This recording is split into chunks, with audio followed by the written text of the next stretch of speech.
So first off, I'm going to read each of our guests' bios, and then they're going to tell you a little bit about their novel and each do a reading as well.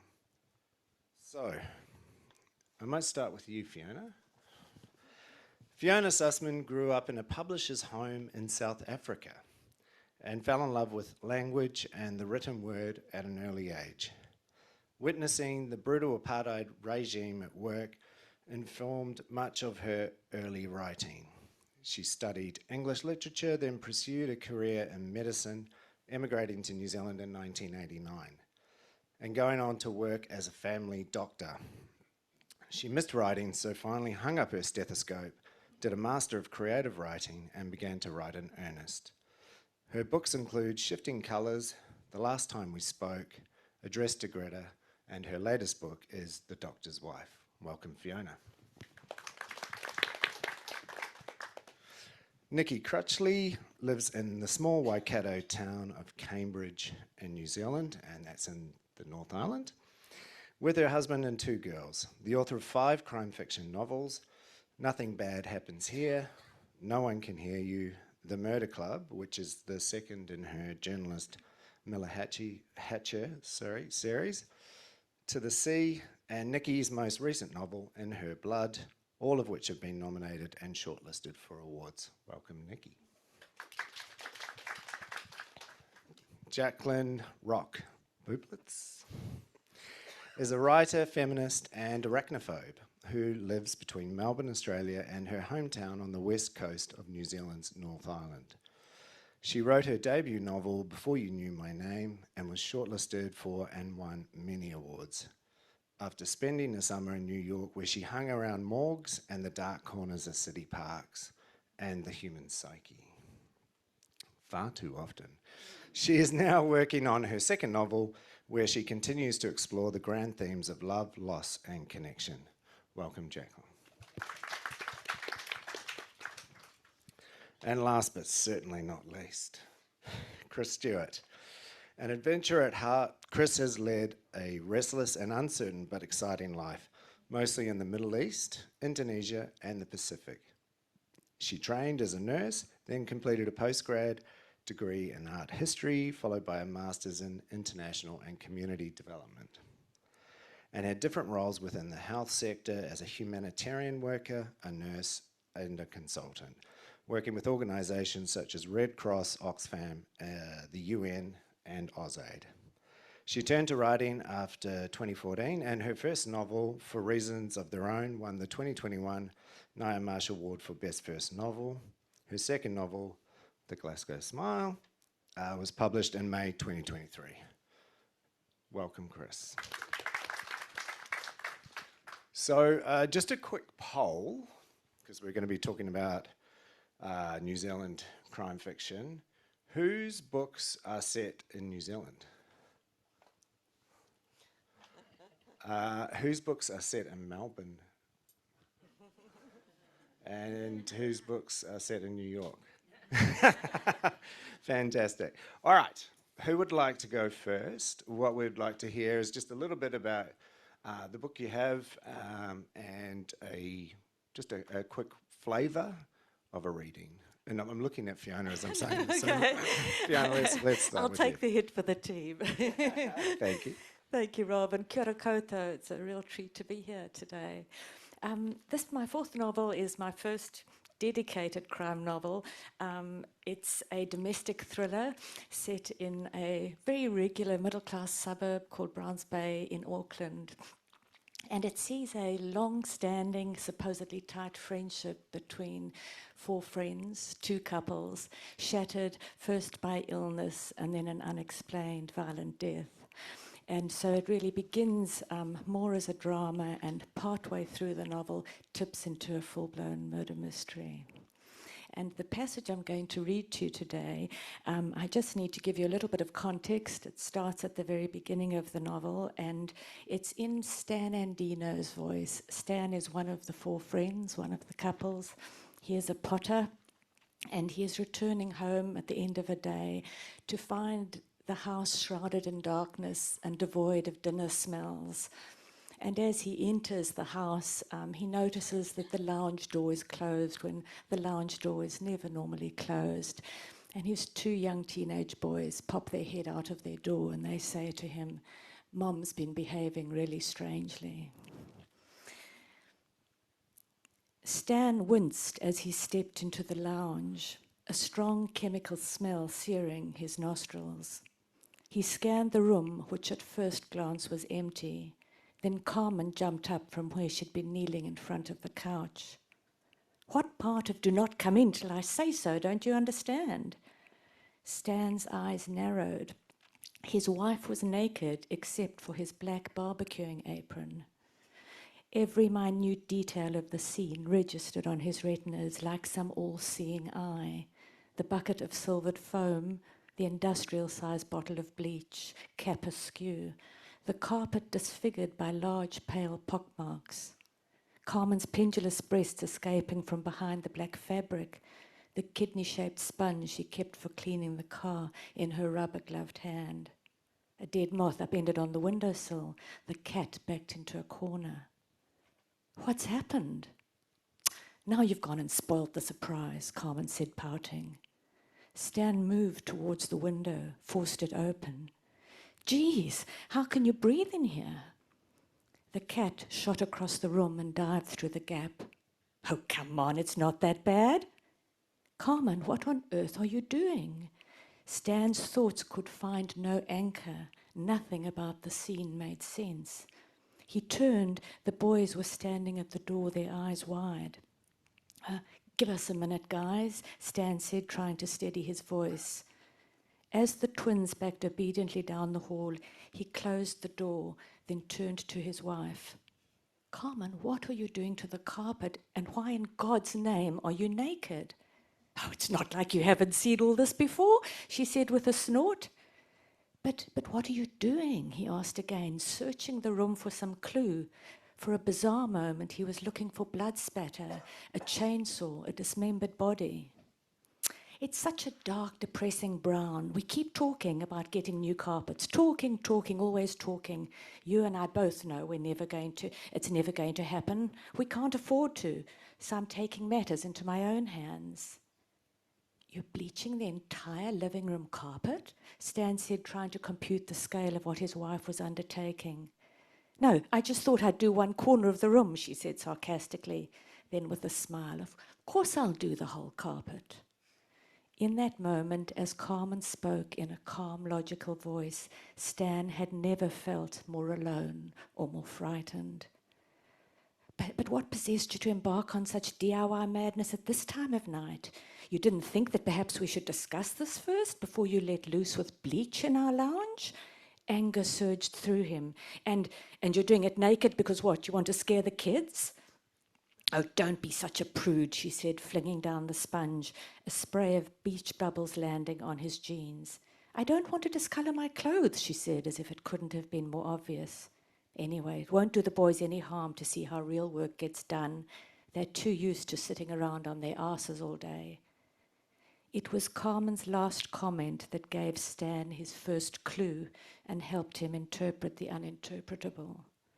Carmen adored her sons, would offer herself up as a sacrifice for them in a heartbeat. She'd never refer to them in this way, not unless something was wrong, very, very wrong. Beautiful, thank you. It's if you haven't read it yet, it's a fantastic book, and the way you explore the illness and that idea of being a suspect because that person doesn't really have that agency to be able to defend themselves. Yeah, no spoilers, but thank you very much. Thank you. Nikki. Kia ora everyone, thank you so much for having us. So my book is In Her Blood. It's a story told over two different timelines. In the present, Jack Morgan is returning home to her small town of Everley because her sister Charlie is missing. And in the past scenes, 20 years before, it's from Lisa's point of view, and it's the year leading up to her sister Paige's disappearance. So all of the action, probably 95% of the action, all takes place at the 100-year-old Gilmore Hotel. It's a story of love and loss, grief, obsession, and the title of the book, In Her Blood, is borrowed from that saying that some kind of skill that you have in your family, it's in your blood, but I kind of took it a little bit darker and kind of looked at through the lens of generational violence and how people get through that. So I'm actually just going to read one page, and it's the prologue, and it just, I think, sets the tone of the whole book, and my aim was for it to be very atmospheric and gothic. The darkness gives you time to think. Her voice was a whisper, a scratchy hiss. The words, repeated so often in her lifetime, were command and advice all rolled into one. A precursor to this room, 7 words that explained away years of disappointment and anger. This room, like all those that made up the forgotten hallway, was full of secrets, hidden shame. It was a place to lock up your mistakes. The acrid smell of smoke followed them in, finding its way into the corners, a welcome change from the frigid, mildewed air in here. This place had lived 100 lives, each one leaving a part of themselves behind, leaching into the walls, easing their way under carpets and into the grooves of the floorboards. They had infected the place in their own way with sadness, madness, and misery, turned it rotten from the inside out. She felt it now, how the chill tickled her spine just like it used to, moving its way through her body. She had forgotten how cold it was in here, as icy fingers worked their way around her limbs. She groaned, and it sounded like it came from the walls. Her mother always told her darkness was the best place for thinking, that inky blackness where you can't even see your hand in front of you, where it was so intense it felt like an actual weight on your shoulders. It left no room for anything else. Wow. Thank you very much, Nikki. Love that. Jacqueline? Kia ora. So my debut novel, Before You Knew My Name, came out in May 2021. An excellent time for somebody who likes to say that she lives between Melbourne and, and Taranaki, New Zealand, but for most of the trajectory of this novel until recently, I was not able to leave New Zealand for obvious reasons with lockdowns and so forth. So it's been a little while since I've revisited this because I've had my head down with my second novel, and I don't like, my characters are very real to me. We were talking about this today. They kind of come and sit down with me and we hang out, and I have to tell them to go away when it's time for somebody else to come on in. So forgive me if I can't even tell you the pitch of my own novel that I wrote. But in basic terms, it's the story of the connection that forms between a young murder victim, Alice Lee, and the woman who finds her body, Ruby Jones. They both arrive in New York City on the same day. They never meet, and a month later, Alice Lee's body is found by Ruby. The novel is told from Alice's perspective as she gently, and sometimes not so gently, prods Ruby to find out more about not just her death, but her life before she passed, and ultimately also nudges Ruby towards the killer. So the piece that I'm going to read is a little different in that because there is not any, ostensibly there's no New Zealand in this novel, but there is a tiny piece that I snuck in there, and that came from earlier drafts where I had an entire backstory for Ruby, who is an Australian. She's from Melbourne, but in earlier iterations I'd had a whole backstory about New Zealand, and it got cut, but there's a little piece I kept in there, and it's very short, but I will read that. Ruby's quite troubled, bless her. She thinks of something she learned when she was very young, growing up on the edge of a wild, open ocean. When you get caught in a rip, you have no choice but to give in, to go where the water wants to take you. The force of the rip will eventually dissipate, but only if you let it carry you far enough out to sea. Safety comes from moving with the current until you are free of it, and then, only then, can you turn and swim like hell for the shore. Ruby knows how to navigate the natural phenomena that is a changeable ocean. Why should it be any different with a natural disaster like love? Nobody ever ends up where they started from, but you do make it home when the time is right, if you have kept your head while being tossed about. Sometimes it is surrender, not struggle, that saves a life. Beautiful. Thank you. Thank you very much. And Chris, now your books, so we've got, you have two, and we have D.I., I've got it in my notes, Robbie Gray. Yeah. Now, is D.I. Robbie Gray Australian or in Melbourne? Oh, She's a Kiwi living and in working Melbourne. in Melbourne. Great. And would you be able to give us a bit of a... Yeah, I'll give you a wee bit of a... Yeah. I'll give you a wee background. Fantastic. My novel is a contemporary crime novel, which is set in Melbourne, but amongst an environment of civil unrest, riots, and rising beginnings of white supremacy happening in Melbourne around 2015. But it's also the story of a murder of an ordinary woman who's found in a Melbourne laneway, propped up, kneeling, with her head resting against the slashed lips of Heath Ledger's Joker. The detectives who come along and visit the scene are Robbie Gray and her offsider, an Indigenous character called Mac. The crime scene is really confusing because D.I. Gray always knows that the placement of a body is the key to finding the killer, not the weapon, nothing else. Why was that body placed there? Both Robbie Gray and D.I., Robbie Gray is an outsider, being a lesbian and a Kiwi, and Mac is has been sent down to Melbourne out of Darwin after giving evidence at a Royal Commission on the mistreatment of Aboriginal children in detention. So that's basically, in a nutshell, it's quite a complex, it's a bit of a complex story where the characters are as important as the person who's been murdered. So I'll just read you a wee bit about that. Okay. So just to give you a bit of context, there's two Royal Commissions going on in Australia at the same time.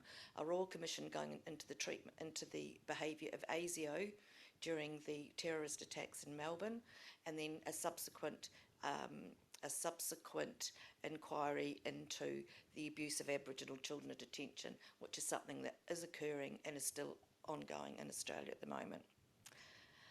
So Robbie's just been told that I've downgraded the Royal Commission to a commission of inquiry, which means it's no longer parliamentary, but gets relegated to a select individual set of people. Means it's going nowhere. Doesn't he think we voters can hold more than two opinions in our head? Robbie resented being treated like an idiot. Corruption in ASIO's ranks was probably not as bad as systemic institutionalised cruelty, but then she reconsidered, deciding it probably was. Standing next to Mac, she was deeply ashamed of the lack of political will shown by past and present governments. Robbie walked on, not wanting to have the sort of snatched conversation on the streets, not at the start of a homicide inquiry anyway. The hearings actually wrapped up 2 weeks ago, said Mac, running to catch up. And we're waiting to hear the interim recommendations, which should be announced any day now. But enough of me, I want to hear about you. I haven't finished with you yet. So tell me, how was your testimony received? Were they rough on you? Is everyone up there hopeful? By everyone. She was referring to the various NGOs, the human rights activists, the social justice groups, respective Indigenous groups, the broken communities and the desperate victims' families. There's been absolute silence about it from the media down here. They were getting close to the Novotel and she had so much to catch up on. Well, everyone's cautiously optimistic. This time some genuine good is going to come from this judicial inquiry. Things have to change. There have been too many betrayals, too much pain, too many deaths. They walked in silence until Matt commented, "We aren't going to survive otherwise." I might just stop there. Yeah. Excellent. Thank you. Thank you all very much. So one of the things that we wanted to discuss today was the current publishing landscape in New Zealand. And I think the Australian audience is interested in what publishing is like in Aotearoa, and each of you have such interesting and varied experiences of it. So I think it would be a good conversation. So, for example, is it easy to get published over there? What are the opportunities? Any good anecdotes on book events? Chris and I were talking about an event with 2 people, so all of New Zealand attending her book event. But I might start with Fiona. Yes, yeah. When were you first published? 10 years after I started to write, I got that call. We were cycling the Timber Trail and we came through a pocket of cell phone reception and my phone dinged and it was my agent and she said, I hope you're sitting down, Fiona.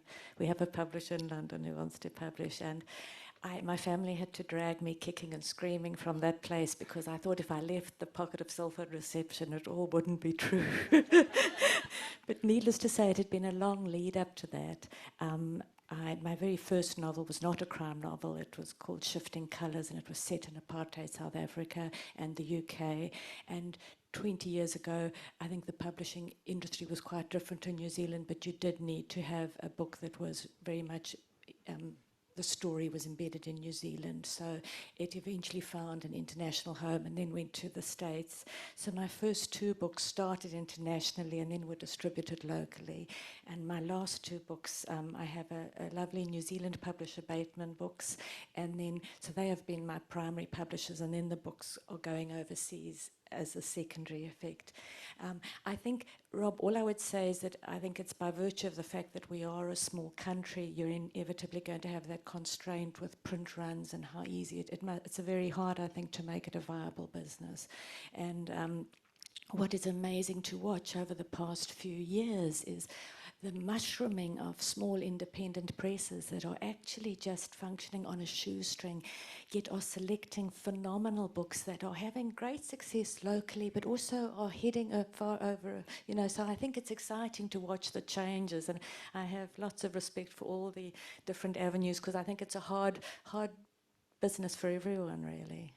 Yeah, fantastic. And so do you, when your book comes out, so here in Australia, authors will, go visit a few bookstores and maybe do a bit of a tour. What's it like in New Zealand? So whereabouts in New Zealand do you live? And, I'm in Auckland, a few miles away from Browns Bay, the cliffs of Browns Bay, where this book is set. I am a doctor and I am a doctor's wife, and I just want to tell you right here and now that this book is not about me. There have been no murders in the Sussman household to date. But yes, look, I think these days, and I can't really speak for anyone else, but your publicity has to be self-driven. Your publishers are there to support you, but I never really turned down the opportunity to speak to, whether it's schools, U3A, Probus groups. Yes, I've been to book signings where it's been me and maybe a family member who very kindly brings up their book. But then I've also been to really wonderful, very receptive events. And I think it's just, as only recently I've actually just, as of 2 months, come off social media, which I feel is a bit like coming off coffee, but I've had to do it just so that I can refocus. But, you do explore all avenues to get your story out there. And probably for me, the most important people are booksellers and librarians, because they are the caretakers and they are wonderful. They just take our books and put them into the hands of other people. Fantastic. Thank you, Fiona. Nikki, you've had a slightly different journey. Would you like to share about that? So I started off self-publishing. So I self-published my first book in 2017, Nothing Bad Happens Here. The dream was always to get traditionally published, a publisher to pick me up and pay me some money, do all that stuff that I had to do self-publishing. So I self-published Nothing Bad Happens Here after I'd sent it to a few of our bigger New Zealand publishers, which I think there's maybe 2 of, got rejected. So I published Nothing Bad Happens Here with a lot of trepidation, but I was proud of it. To self-publish your own book, there needs to be a bit of self-confidence going on because there's no one else doing it for you. And it was a finalist in the Nio Marsh Award for Best First Novel, that's top 3 of my career highlights by far. Like, you just put all of this effort into a book, publishers have rejected you, and then you get this finalist listing, which was huge. So I went on to self-publish 2 more other books, No One Can Hear You and The Murder Club. And during that time, an agent approached me and asked if she could represent me, and I said, hell yes. So Vicky Marsden from High Spot Literary went to work for me, and in 2021, I started writing a standalone book, a psychological thriller called To the Sea. And Vicky put that out, pitched it to publishers everywhere. New Zealand, Australia, UK, and HarperCollins Australia picked it up. And so I find it interesting that, a New Zealand publisher did not pick me up at all, and an Australian publishing company made my dream come true. So To the Sea was published, and it was a 2-book deal, and I published In Her Blood as well. And it was just quite interesting, just having an Australian publisher. A lot of those wonderful Instagram book blogger people that review your book thought I was Australian. They thought it was my debut, that kind of thing. And then back in New Zealand, I think quite a few people didn't realise they hadn't heard of me, so thought I was an Australian. So it was quite different, and publicity-wise, which was great when you finally get a publisher compared to being self-published. I had way more publicity in Australia than New Zealand, so I had lots of radio interviews and podcasts and things like that, which was great. But it was just very unfamiliar and different to me.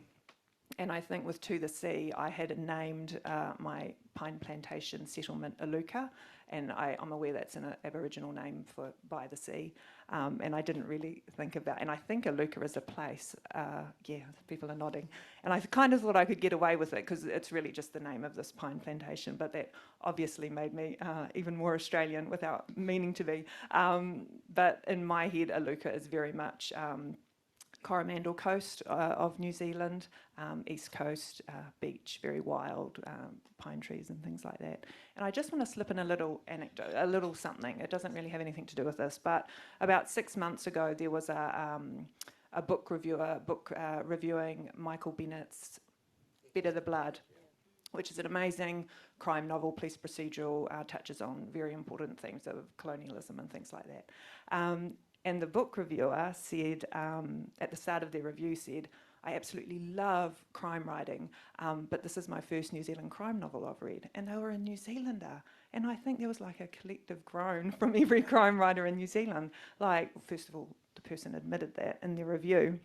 But I just kind of think, if you love this genre so much, like, why wouldn't you go in search of New Zealand crime writing? I just found that really interesting and a little bit depressing. Well, absolutely. And I imagine Craig Sisterson Craig would have had things to say had about something that. to say about that. Absolutely. I'm going to jump to you, Chris, about your publishing journey, and then because Jacqueline, you've got Different story all over again. Yeah, absolutely. Chris. I'm an unpublished. I'm self-published. I've now self-published 2 books, and I started off with writing my first book and call myself a writer with a social conscience. So my writings always are to do with some social issue that I think is really, really important, and I think having a body and a murder to follow up gives me the opportunity to put a lens on what that particular social issue is. And in the first book, it was about refugees and everyone assuming that when they got to a country like Australia and New Zealand, they were safe, but they're not. So my journey started off writing, giving up work, because the work that I was doing was so all-consuming that I never had any headspace to write in the evening. So I decided it was time to come back to New Zealand and write. And I couldn't write in New Zealand about New Zealand because I'd been away 25 years and I didn't know the culture anymore. And I looked around and it was as foreign to me as would be Timbuktu. So I went to my safe place of Melbourne, where I had been working on and off for years, and set my book amongst an area that I knew. I've got dual citizenship, which has been a bit of a problem and a blessing. So in New Zealand, I have to call myself a New Zealand crime writer, and then I've got to quickly change all the documentation and call myself Australian when I'm over here. what was I going to say? So I am self-published. So I was back in New Zealand, and blow me down if I didn't win the first debut novel for the Nio Marsh Award, and totally unexpected. And but one of my friends said, "Well, what does this all mean?" I think it's huge. I think this is huge. And it should be huge. Oh, it's huge. Oh my God, my life's going to change. Not a word from anybody for 10 days. I thought, have I won an award? Have I actually? I must have. Was it a dream? I mean, I think I might have been dreaming, because there wasn't. My friends rang me when they knew, but the newspapers, no one from the Society of Authors, nobody from the Top of the South. In fact, when a newspaper person rang me to say, "Oh, but we heard you won something," it was because my friends had been into the Nelson Mail to say, "For God's sakes, could you please give this girl a break?" So anyway, so to me, winning the Nio Marsh Award during COVID and having won the award over Zoom was perhaps one of the most highest and disappointing moments of my life. And consequently, I have not been able to wasn't able to market, wasn't able to be visible. I was invisible. So I wrote the second book, and I'm very, very pleased with it. But now my decision has been made that I am going to do a third standalone, which I'm working on. And I have to have a publisher, because no matter how much heart and soul and effort I've put in to get this book seen and to make myself visible, I am, is almost broken me psychologically, and because no writer, I believe, wants to be rich and famous. You know what? You just want all this hard work that you've done to be read. It's all, you just want people to read, just read, because it comes from so deep within here and with so much passion and discipline and hard work. So yeah, it's where I am. I don't know what I'm doing, but you've I'm published. hanging in there. You've published 2 novels, so that's Hanging in and there. you're an award-winning author. So yeah, but that's tough, and also I imagine quite tough in New Zealand if you don't have that. I guess those networks. We're so lucky here. We have great events like BAD and Terra Australis and And other I think, writing Rob, festivals. that we were talking about it this morning, like I'm on social media and follow a lot of you, and look on enviously, because I can see you get on all so well and support each other so well. And it's because of those events you have, all these wonderful festivals, like actual crime writing festivals, and the book launches and everything, and we just don't have that in New Zealand, I don't think. We've just had the Nelson, where I live, Arts Festival, and for the second year in a row, they haven't even included me in it. And it makes me feel unwanted and neglected and unsupported, and so I'm really having a really big rethink about, whether I am going to ever set a novel in New Zealand, and I'm certainly looking outside of New Zealand for my future, because, Tim Finn once said that New Zealand is very good at knocking the ambition out of people, and I see that, I feel that. We're lucky in the crime community, crime writers community, crime community in New Zealand. We mentioned his name, Craig Sisterson. He doesn't live in New Zealand. He lives in London, and he is our champion. We have a community. We are the R.W.R writers, with the riff on Yena, which is something we all say a little too often. So the R.W.R community really was the first community in New Zealand that I found. They were my people, and that's how I met you. And the Nio Marsh Awards I myself didn't know that Nio Marsh, I didn't know anything about her, and she's one of the queens of the golden age of detective fiction, and I've been on a steep learning curve since joining the it's really hard to say, R.W.R community. So we have Craig, we have this champion, but he doesn't live in New Zealand either. I can't imagine actually what my experience of community in New Zealand would be like without Craig. And so shout out to him wherever he's at the moment. Absolutely. Fiona? Yeah. Just to say, for those of you who don't know really, Craig is a former lawyer, a crime writer. He has a great passion for crime writing, and single-handedly he has really taken our New Zealand crime writing and put it on the world stage. So he is incredibly knowledgeable, is invited to festivals all around the world. He established the Ngaio Marsh Awards in 2010. And I see that, I mean, I feel very positive because I think that in fact it's had a huge impact, and really as a result of Craig, who kind of wooed me to the darker side, really. I got to go over to bloody Scotland to festivals in Stirling, and I just think, which is why, to be honest, like when I was trying to think the other day of why do I set my novels in New Zealand now, and I guess one is that I need to have a strong sense of place, but I also think we really owe it to start changing the culture, to actually say, it's cool to read about books that are set in New Zealand, because often New Zealand was an unsexy place to set your novel. It should either be, you know, London or Los Angeles. So I think we almost have a responsibility ourselves to be, we're at that stage where we just need to keep putting it out there and encouraging. So I think it is I hear your pain, Chris, but I think we're almost at a stage where we just need to keep that momentum going, and I'm hugely proud of what I see and read from our crime writers.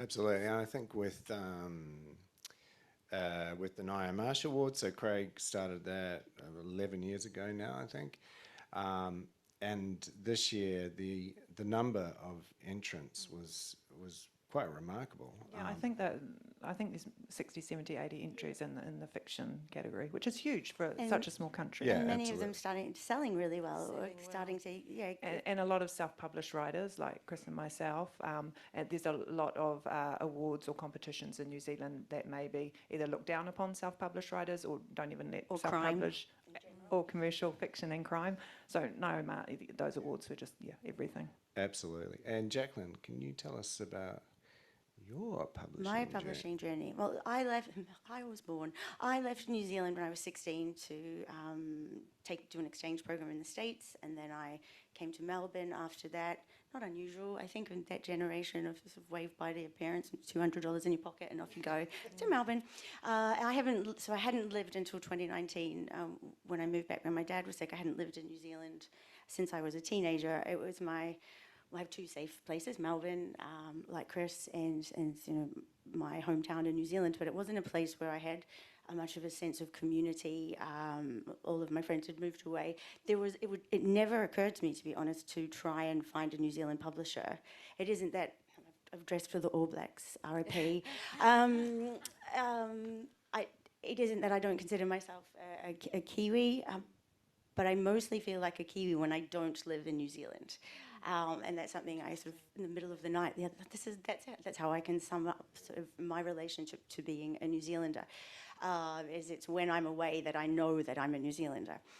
However, I don't know, and like you mentioned, 25 years, there's a lot that's gone on in New Zealand in terms of the cultural conversation, which is great, but I have not been part of it. So not only did I not think to approach New Zealand publishers, never once did I consider at that point setting any of my contemporary story in New Zealand, because I wouldn't know what I was writing to. I had this kind of utopian white privilege view of my childhood in New Zealand, and then I left, and the important conversations certainly happened without me there.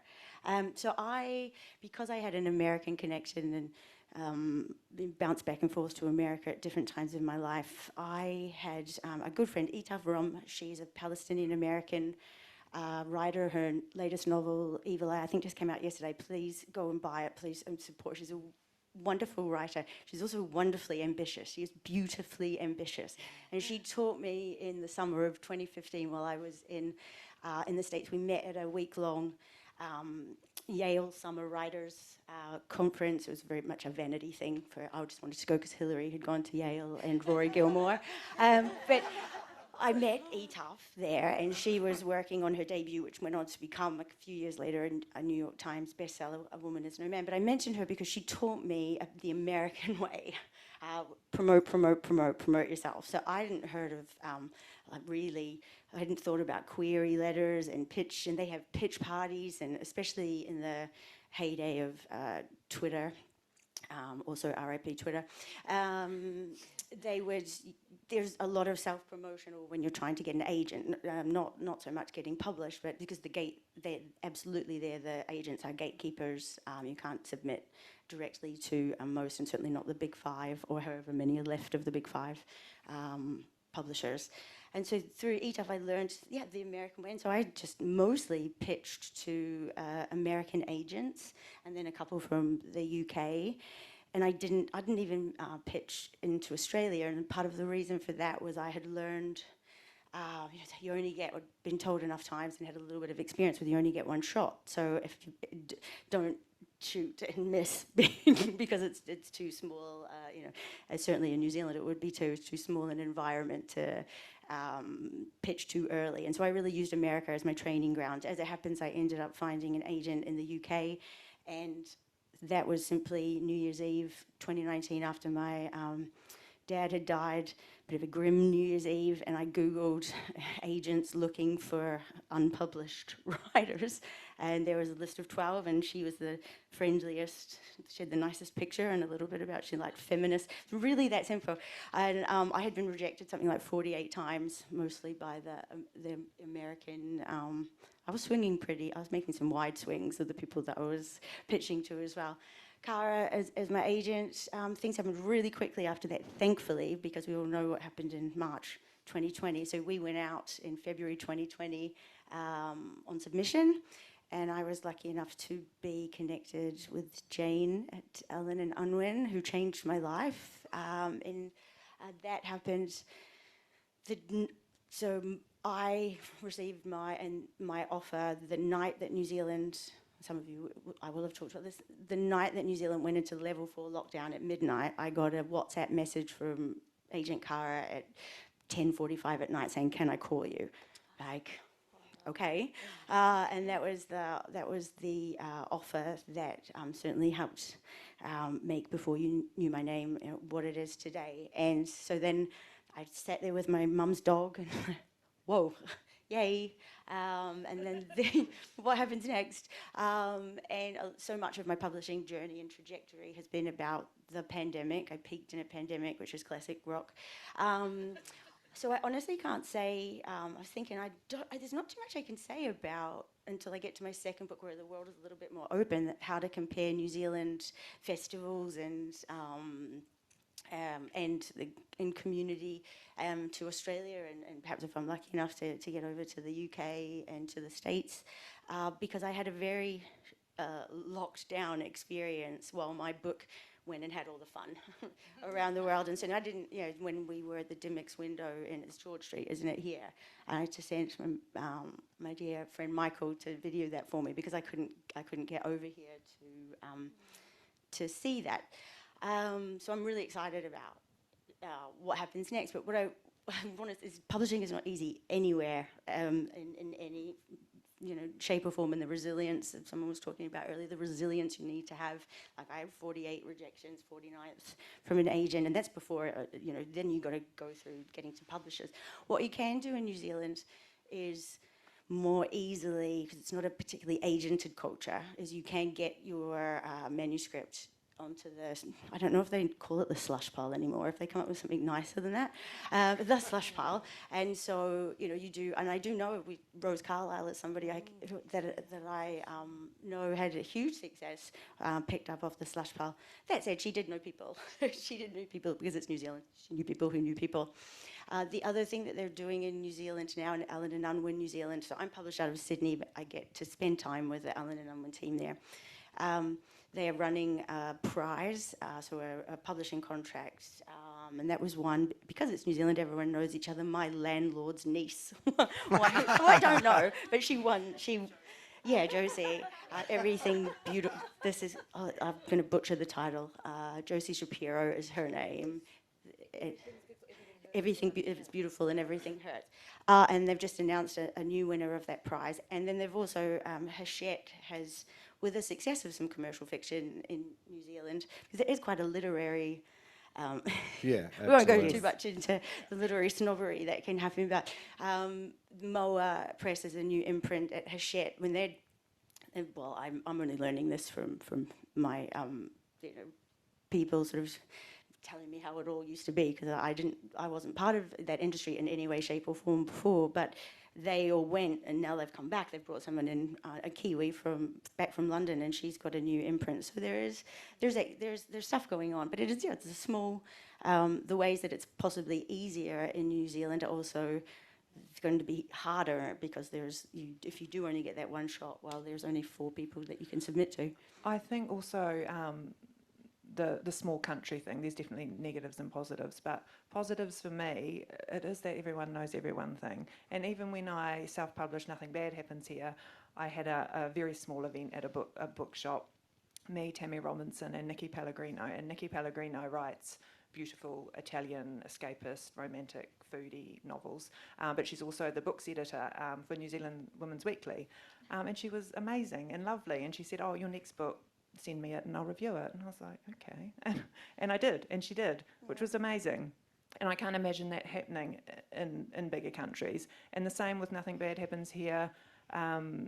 Greg Fleming from the Herald, which is our biggest newspaper, like I opened the paper and he's reviewed it. Like I didn't even send him a copy. Like he found a copy of my self-published book, a book that I was too scared to have a book launch because I thought no one would come. So I just got my family together. I know, so sad. But like that's supportive, right? Yeah. So there are positives in that way. One of the things I find really interesting, and just in terms of the publishing, and whether a book is a New Zealand book or an Australian book, and I thought about this a lot, and I've come to the conclusion I think Australian is born loving crime. You know, I think that the culture was built on convicts, on people who came to this country wanting to fight oppression. The whole colonial thing has been incredibly hard on Australians. They love the underdog. They love Ned Kelly. They love crime. Whereas we're in New Zealand a bit more sort of, oh, it's all very nice. It's quite nice here. We don't sort of have that cut and thrust of history. Of a colonial history like you have. We've got a treaty. We treat people with respect and dignity. And in that, I've kind of lost a bit of the old, Yeah. So somehow I think that Australia has a culture of loving crime, whereas I don't think we're still quite young yet. We're still finding ourselves, I think. And I think Chris can say that because she has dual nationality. I was going to say, careful, where are you going with this? Rob, I just wanted to say, I wonder whether, again, flipping the coin and seeing that, in fact, our smallness has possibly been a benefit, because I think that because we're geographically isolated and because we're sort of removed from the influence and the hub of it all, you almost get that sort of independent spirit and that desire to kind of push the boundaries. I mean, Jackie's book flips tropes on its head beautifully, in fact, Chris, your book that kind of gives a different perspective to humanitarian workers, and that's because I've been outside New Zealand. And that's the other thing. I think most of us, a few of us who write crime, New Zealand is so homogeneously boring at times. Oh, I'm sorry to say this. Disagree. It can be very boring at times. No, And Controversial. In certain places, but when you go overseas, like you said, when you go overseas and you look back at, you're a New Zealander because you can actually see things better, and then when you come back, you can go, that's not quite right. And I've seen better examples over here.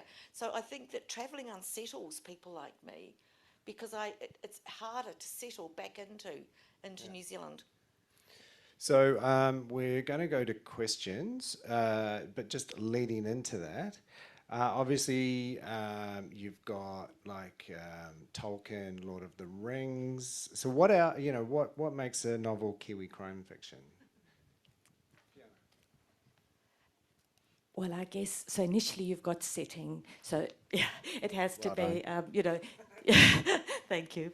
I go to the front of the class. Yeah, I think, they're obviously setting, and I think we do have social issues that are peculiar to our country. Of course, they often tap into universal issues, but they are peculiar to our... And I think, again, as I say, which a little bit is, talking to what I was saying before, is that I think the fact that we are geographically isolated and that we are small, and I know it sounds a cliche, but there's the need to punch above your weight. And so sometimes we just take these random, leaps. And so, I'm quite... Michael Bennett's book that was referenced, Better the Blood, does really look at, colonisation and crime and sort of restoration of justice because of what happened in the past.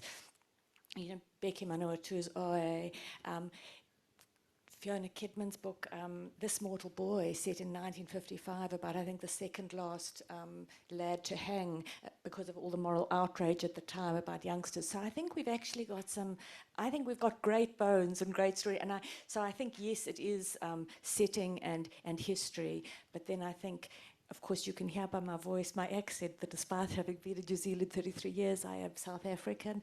I was born there, so I guess I import that into my writing. And I think any young country, you're going to be importing, where everybody comes from, they're going to bring their perspective. Yeah, thank you. Do we have time for questions? Yeah. Does anyone have any questions? Nikki, did you want to... I think for me, I'm going to say setting as well. I just, especially with all my books, especially To the Sea and In Her Blood, the setting becomes the character for me. And often when I'm thinking up my ideas and things like that, the idea doesn't really form until I can anchor it in a place in New Zealand. So that's it for me personally. Coromandel Coast, kind of Waikato farmland, where I'm from. And like Fiona said, our social issues, which are universal, but I also think New Zealand being so small, going back to landscape, you can have the bush and the ocean, you can have small towns and cities, but because we're so small, I think that just brings something a little bit different. And all my books are small town or very insular communities. And I that's how I think of New Zealand. I don't think of Auckland and Wellington. I think of the tiny little communities out on the coast and things like that. Nikki does it so well, and you, Rob. I think both of your books really depict small town New Zealand in such a great way. Oh, and I'm from a small town. When I first started writing Nothing Bad Happens Here, I didn't know what I was doing. I was writing a book just to see if I could do it. But setting for me, I was like, I know small towns. I'm from a town of 3,000 people. I went to a primary school with 50 kids. Went to a high school of 500. Tiny little town. I know about, the gossip and the rumours and the grapevine and trying to keep secrets, and it never works. And I just love that whole vibe. Yeah, and when I was growing up, our town was 250 people. Yeah. But we had the Balclutha, which had the one traffic light is a real thing in that whole region. But anyway, Jacqueline, what makes something a Kiwi crime fiction? I've been trying to come up with an answer that doesn't centre myself, because what I was thinking was, if somebody was to say to me, "Oh, your book is it's not a New Zealand book, it's not a Kiwi crime novel," I'm like, "Yeah, it is. It totally is. Don't say that." And yet, in its own way, it isn't, because it doesn't have, apart from the little bits that I've snuck in there. But I am, and my journey as an author, I think, is what makes specifically with this particular book, that's what makes it a Kiwi crime novel. I'm from not 250 people, you've trumped me. I said really small town, 4,000 people. But I'm from a small working class town in Taranaki called Waitara. In the 80s, really the bottom fell out of that town with... is it Roger? I don't know. There's all the nomics, all the nomics that I'm only now sort of coming to realise how much they impacted my freezing work family, so I am a Kiwi. I'm never going to write anything or put anything out into the world that doesn't have my politics in it, and my politics, in so many ways, are Kiwi politics. But I'm not brave enough yet to... The next novel has a small amount of New Zealand in it, and so perhaps I'll have a different answer then. But I would say, in broad terms, not centering myself, landscape is, and yeah, so because not all, well, all crime is political in its way, but not some crime novels are, just for want of a better term, joy over reading, you know, the whodunit. And I don't think every crime novel by a New Zealand writer needs, we certainly need a lot more, like Michael Bennett and OA by Becky Manawatu, we need a lot more of that. But landscape, sense of place, which is obviously something that's been talked about a lot here. New Zealand is not Australia. Australia is not New Zealand, and I know that. I know that in ways that are more sensory to me than anything else. And do you think humour? I get muddled. I mean, yeah, because I've been in New Zealand for now nearly 5 years, but in pandemic times, what does that actually mean? Has it been 3 weeks or has it been 32 years? I'm not sure. I don't, maybe, yeah, there's a particular brand of, I think Kiwis and Australians can be quite dry and quite sarcastic, but it is a different kind of, I don't find Australian, oh, I'm in trouble, like The Castle or something, I don't find it funny. But if I see a Taika, you know, some of his early work, or Flight of the Conchords, I can't watch it on an airplane because I'll be cry laughing that people will think something really bad's happened, you know? So yeah, we have our own brand of humour in seeing the world, and again, to say, like, we are very different cousins. I think language is another one as well, just talking about that. I remember with Nothing Bad Happens Here, I got a lovely email from an American reader saying I should have a glossary in the back of my book because I was using like words like ute. You have utes here, right? Yeah. And toi toi, which is the, yeah. But there was also, train of thought. There was another story there and it's gone about language. Oh no, that's what it was. When I wrote To the Sea, obviously I had an Australian editor. And I think it was the second chapter, and I had referenced chili bins and jandals. Chili bins and jandals. And my editor was like, do you mean eskies and thongs? And I was like, no, I don't mean eskies and thongs. But we ended up taking them out because I didn't want to change it to eskies and thongs, but they weren't going to put in chili Were bins. they on the dick? With their chili bun. But yeah, just little things like that. Yeah, I think that's really, language is, that's huge. And Chris, just Briefly. to take us out. Yeah, I think I don't agree. I must admit. I sort of think that Kiwi writing is still in its infancy, and I still feel we haven't found our whole place, whether it's us as writers or whether it's the setting or whatever. And I've been thinking about this a lot, and I remember I used to be an art history student and I did this big spiel quite a few years ago about how did you define New Zealand art. And finally Rita Angus wrote this, started painting, and it suddenly dawned on all New Zealand that we had the most unique light imaginable for artists. So New Zealand was defined. No longer were we a bastion of the British School of Art, but we were New Zealanders because we had clarity of light, and no other place in the world had that. And I'm trying to get to see how writing, how books, how this Kiwi writing, R.W.R or whatever. When are we going to have the clarity of light that suddenly unifies and unifies us, whether we're speaking Maori, what place we're in, what culture we're talking about? I don't think we're there yet. I think the start of a lot of Maori and colonial history coming in, the pendulum is swinging, but I want to be like Wita Ihimara, who says, you know what, we need the Maori stuff and we need the vulnerable New Zealand stuff weaved into a rope until we're a strong and unified group of people, a Kiwi. That's who we are. And I don't think we're there yet. Thank you all very, very much. Our speakers will be available to sign copies of their books opposite the library bookshop, so get a taste of New Zealand. They're all fantastic books. We ask you to leave the room at the end of the session, even if your next session is in this room, as it needs to be cleared. If that is a problem, please speak to one of the volunteers. Oh, you have a question? Oh, toi toi. It's a plant often found on the beach. Quite feathery looking. That toy toy Yeah, is toy toy, this, toy okay? toy. Come on. There's another Toy toy? Sure. Really sticky though as well. Sticky. Also, there are still tickets left to the Who Done It tonight.